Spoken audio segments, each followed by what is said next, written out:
আপনার বাসায় যদি ১ কাপ সাবুদানা থাকে তাহলে এই মচমচে মজাদার এই লোভনীয় নাস্তাটি তৈরি করে নিতে পারবেন। এই নাস্তাটি খুবই দুর্দান্ত স্বাদের একটা রেসিপি। আমি একটা ভেঙে দেখাচ্ছি, দেখুন কতটা ক্রিস্পি।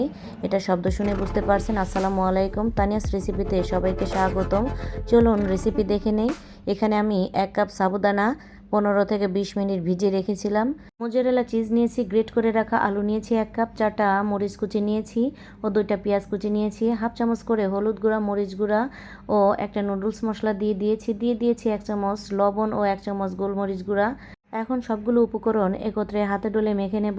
মেখে নেওয়ার পরে আমার ছেলে চিজ দিয়ে খেতে চেয়েছে, তাই ওর জন্য ২টা চিজ দিয়ে আমি বানিয়ে নেব। এখন আমি ২ চামচ কর্নফ্লাওয়ার দিয়ে দিয়েছি বাইন্ডিংয়ের জন্য।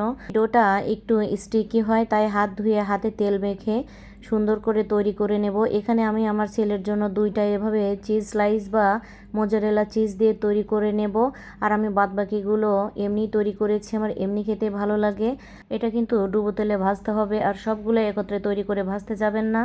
আর অবশ্যই চুলার তাপ কমিয়ে ভেজে নিতে হবে, না হলে বাইরে কালার চলে আসবে, ভিতরে কুক হবে না। এটা কিন্তু ছোট করে তৈরি করে নিলে খুব বেশি ক্রিস্পি হয়।